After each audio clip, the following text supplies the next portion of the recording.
This morning, we celebrate Christ the King Sunday.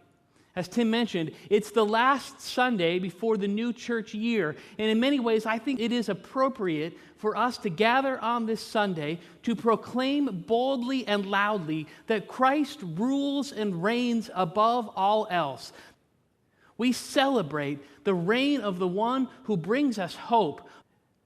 In our day and age now, most kings and queens in the world are honorary. They are simply figureheads or honorary titles. And I think that we can border on beginning to think that maybe Christ holds the same kind of honorary title when we celebrate Christ the King Sunday. But I want us to realize this morning that to proclaim Christ as King above all else is not simply a simple statement. It's not an honorary title. It is a title that carries power and weight.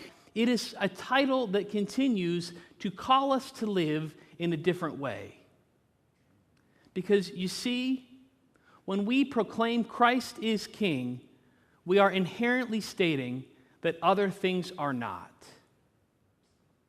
To proclaim Christ as King, friends, is an inherently political statement. It's a statement that stands radically opposed to the political structures of the day.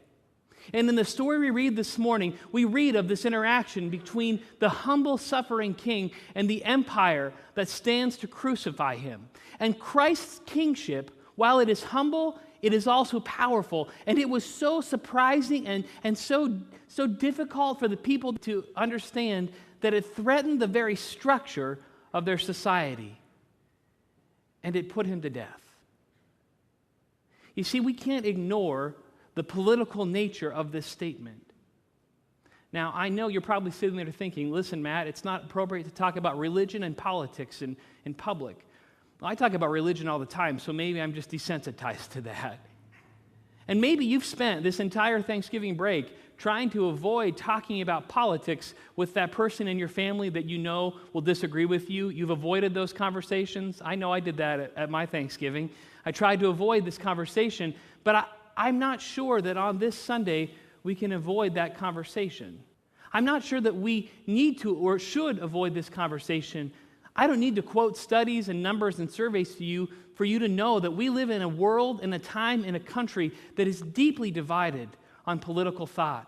We are deeply divided in the way that we interact with each other and think about things. And to proclaim Christ as King, even over the political realm of our society, is significant because it calls us to live in a different way. It reminds us, friends, that Christ is so far above the political structures that we adhere to that Christ is neither a Democrat or a Republican. Christ really isn't even an independent. Because the kingdom that he calls us to, the life that he calls us to, is so radically different than the structures that we have in place. And I'm afraid that there are times, church, where we have justified our political leanings because we think God is on our side. I will always remember this song that Dylan wrote called "With God on Our Side." And if you've ever heard it, it's kind of a stunning song. As it plays out all of these occurrences throughout history where people justified their behavior because they thought God was on their side. Friends, to proclaim Christ as King doesn't mean that God is on our side. It means that God transcends the political designations that we are accustomed to, and it calls us away from partisanship. It calls us away from being a Republican or a Democrat, a progressive or a liberal, a conservative or an evangelical. It calls us away from these designations that we give ourselves and others to a third way, a new way, a way that embraces the fullness of God's kingdom. I believe that God holds the beauty of all of the world that we see around us, and I believe that for us to proclaim Christ is King calls us away from partisanship to a new way of being. And I am afraid that there are times where we have made adherence to a political party an idol.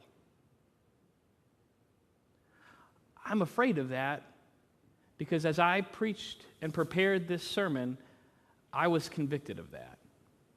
I was convicted of the ways that I have put my hope in who sits in the White House or the governor's mansion or in the halls of Congress. Friends, to proclaim Christ is King means that our hope is not in the men and women that lead us. Our hope is in a God who rules and reigns over all of that. To proclaim Christ is King, then, calls us to this radical sense of unity. A unity that isn't defined by thought, it isn't defined by agreeing with each other, it isn't defined by thinking like the other, it is defined by our common connection in Christ. I'm sure that if we had a conversation about hot-button issues in this church, there would be disagreements. But that does not mean that we are less unified, because our unity is not in those things. Our unity is in Christ and in Christ alone. And when we see this Christ who calls us, when we see a Christ who, when he called his disciples, called a zealot and a tax collector, that's like calling Rachel Maddow and Rush Limbaugh together, you know? And he called these people together, and they lived with each other for these years, and they served together. They did not agree on the way that the state engaged in their lives, but they did find unity in the one that they followed.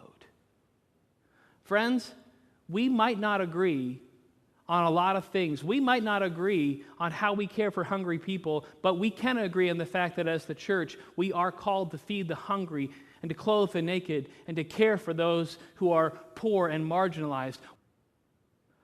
Our unity together is founded deeply in the kingship of Christ. And in that, we must learn to treat one another with respect and dignity.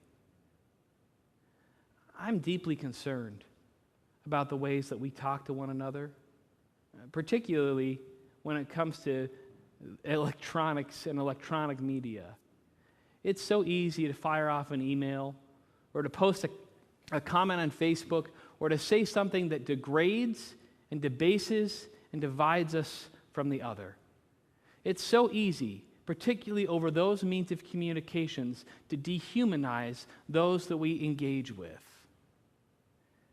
And I'm afraid that there are times that we have been so convinced that we are defending Jesus that we have cut down those around us. That we've tried to defend the way of Jesus, but we haven't done things the way that Jesus would. You see, friends, while we are called to this different kind of kingdom, while we are called to not be of this world, we are called to be for this world. To be for the broken and the hurting, to be for the marginalized and the outcast, to be for the people who sit on the margins and the poor and the brokenhearted. We are called to be for the world, to seek the best for the people around us, to seek the best for the world that we live in, and to offer hope as much as we know it, as we have experienced it. Where's your allegiance this morning? What is it that you've made king of your life? Can you stand and boldly proclaim, Christ is King? To know the hope and the healing and the life that it brings. To pledge allegiance to a kingdom that is different than anything we've seen in this world. To stand united together and to offer to the world something rich and good, something that offers life. Thanks be to God that Christ is King. Thanks be to God that he rules and reigns. Thanks be to God for the hope that brings.